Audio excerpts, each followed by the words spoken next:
Anggota 6 Badan Pemeriksa Keuangan atau BPK RI, Fatan Supci, mendorong peningkatan tata kelola pemerintahan dan pendapatan asli daerah atau PAD di Kalimantan Tengah dalam kegiatan komunikasi dan sinergitas antara pemerintah daerah Sekalteng dan BPK yang digelar di Swiss Bell Hotel Danum Palangkaraya, Kamis malam 10 April 2025.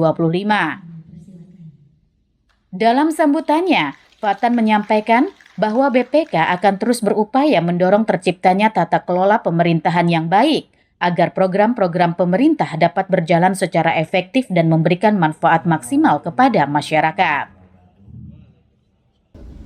Nah, tentu Badan Pemeriksa Keuangan terus akan mendorong satu peningkatan tata kelola yang baik, satu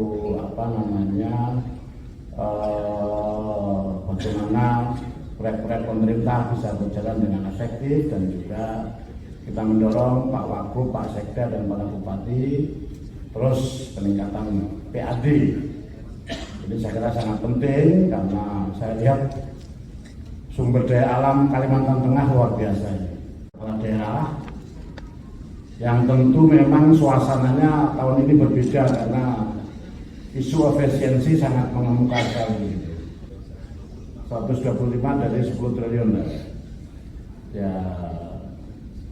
0,berapa% itu baru gitu ya, kan nggak terlalu besar. Jadi menurut saya karena ini sudah garis besar Presiden Pak Prabowo, tentu kita harus bisa menyesuaikan dan kita mencoba bagaimana anggaran yang ada ini tidak mengganggu dalam beberapa desain sektor publik seperti pendidikan, kesehatan, kemudian transportasi publik, transportation, dan juga sektor-sektor lain. Nah, memang seperti KL yang strategis seperti PU dan lain sebagainya mengalami pemotongan yang cukup luar biasa.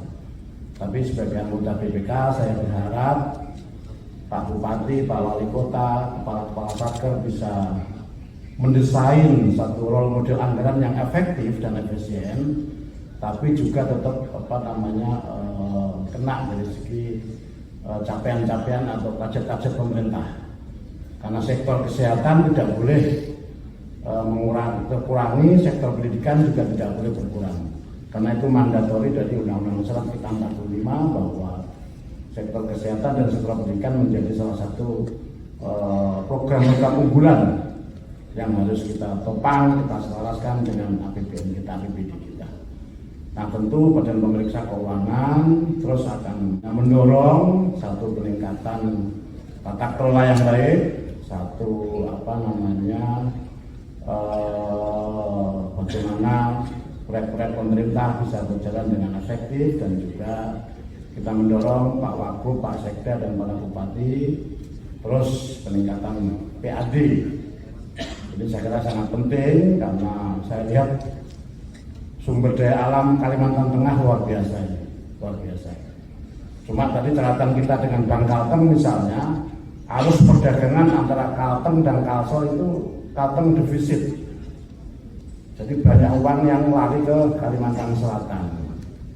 Itu padahal produksinya di sini, perusahaan-perusahaan besar, company besar, korporasi besar, operasionalnya di sini, tapi outflow-nya, atau cash flow outflow-nya itu banyak keluar. Nah, ini tentu menjadi catatan bagaimana nanti saya kira Pak Dodi bisa bicara dengan Bank Indonesia, bicara dengan OJK, mendesain satu proyek atau satu kegiatan ekonomi yang bagaimana bisa meningkatkan itu. Karena supaya seimbang antara pulau ini Kalimantan Selatan, Kalteng, Kalbar jadi satu kekuatan ekonomi yang besar.